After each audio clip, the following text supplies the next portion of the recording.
वैसे तो दुनिया में रहस्यमयी घटनाओं की कोई कमी नहीं है, पूरी दुनिया रहस्यों से भरी पड़ी है। पर कुछ रहस्य ऐसे भी है जिनको समझ पाना असंभव ही लगता है। दोस्तों, हम आज आपको एक ऐसी ही आश्चर्यजनक घटना के बारे में बताने जा रहे हैं जिसे जानकर आप हैरान रह जाएंगे।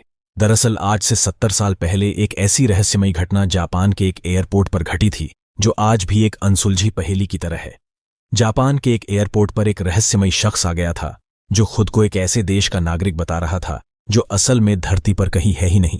इतना ही नहीं, एक बंद कमरे से वो अचानक गायब भी हो गया था, जिसके बाद वो कभी नहीं दिखा। दोस्तों, यह घटना जुलाई 1954 की है। दोपहर के 12 बज रहे थे। एक यूरोपीय विमान टोक्यो के हैनेडा हवाई अड्डे पर लैंड हुआ। विमान में सवार सभी यात्री नीचे उतरे और चेकआउट काउंटर की तरफ गए। वहां बैठे अधिकारी सभी यात्रियों के पासपोर्ट की जांच कर रहे थे। तभी उन्हें एक ऐसा यात्री मिला जिसके पासपोर्ट को देखकर वो हैरान रह गए। यात्री के पासपोर्ट पर टॉरेड नाम के एक देश का नाम लिखा हुआ था। जांच कर रहे अधिकारियों ने इससे पहले कभी ऐसे किसी देश का नाम नहीं सुना था। उन्हें वो यात्री संदिग्ध लगा, इसलिए उन्होंने इसकी सूचना सुरक्षा अधिकारियों को दी, जिसके बाद उस यात्री को पूछताछ के लिए अलग कमरे में ले जाया गया। अधिकारियों ने सबसे पहले तो उससे जापान आने का कारण पूछा। इस पर उस व्यक्ति ने बताया कि वह एक कारोबारी है और बिजनेस के सिलसिले में ही यहां आया है। सुरक्षा अधिकारियों ने उस रहस्यमय यात्री के पासपोर्ट की जांच की जिस पर उसके देश का नाम टॉरेड लिखा था। उन्हें भी बड़ा आश्चर्य हुआ कि क्या सच में ऐसा कोई देश है। अधिकारियों के पूछने पर उस व्यक्ति बताया कि इस पासपोर्ट पर यह उसकी पहली यात्रा नहीं है, बल्कि वो यूरोप के कई देशों में भी जा चुका है। अधिकारियों को भी उसकी बातें सुनकर बड़ा आश्चर्य हुआ, क्योंकि उसके पासपोर्ट पर अन्य देशों के जो सील लगे थे वो बिल्कुल असली थे। फिर भी वो इस बात को मानने को कतई तैयार नहीं थे कि जिस देश से वह यात्री आया है असल में वो धरती पर कहीं है। सुरक्षा अधिकारियों ने यह जानने के लिए कि टॉरेड आखिर धरती पर है कहा, उस यात्री को दुनिया का मैप दिखाया और पूछा कि उसका देश कहां है।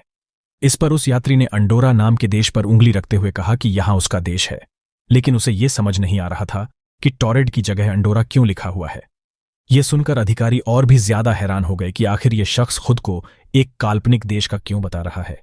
लेकिन उसके पासपोर्ट, वीजा और अन्य दस्तावेजों को देखकर लग रहा था कि वो सच बोल रहा है। अब वो रहस्यमय यात्री सच बोल रहा है या झूठ, यह जानने का एक ही उपाय था, और वो ये कि वह कारोबार के सिलसिले में किससे मिलने आया था। अधिकारियों के पूछने पर उसने उस कंपनी का नाम बताया जहां उसे जाना था, साथ ही उस होटल के बारे में भी बताया जहां उसे ठहरना था। इसके बाद अधिकारियों ने उस कंपनी और होटल से संपर्क किया, लेकिन उन्होंने ऐसे किसी भी व्यक्ति को पहचानने से इनकार कर दिया। अब जांच अधिकारियों को लगा कि शायद ये कोई शातिर अपराधी है जो अपनी पहचान छुपा रहा है और यहां किसी घटना को अंजाम देने के लिए आया है। इसके बाद उन्होंने उसका सारा सामान जब्त कर लिया और पुलिस की कड़ी निगरानी में उसे एक होटल के कमरे में बंद कर दिया गया। अगले दिन जब कमरे का दरवाजा खोला गया तो पुलिस यह देखकर चौंक गई कि कमरे में तो कोई है ही नहीं, जबकि बाहर पुलिस का पहरा था और कमरे की सभी खिड़कियों को पहले ही सील कर दिया गया था। पुलिस को यह जानकर और भी ज्यादा आश्चर्य हुआ कि एयरपोर्ट पर उसका जो पासपोर्ट, वीजा और अन्य कागजात जब्त किए गए थे वो भी गायब थे। अब किसी को भी यह समझ में नहीं आ रहा था कि आखिर यह हुआ कैसे।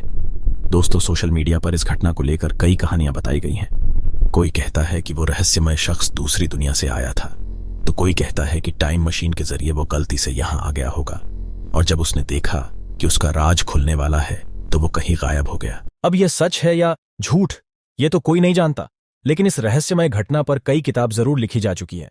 दोस्तों, आपको क्या लगता है वह हमें कमेंट करके बताएं, और ऐसे ही वीडियो देखने के लिए हमारे वीडियो को शेयर और चैनल को सब्सक्राइब करना ना भूलें।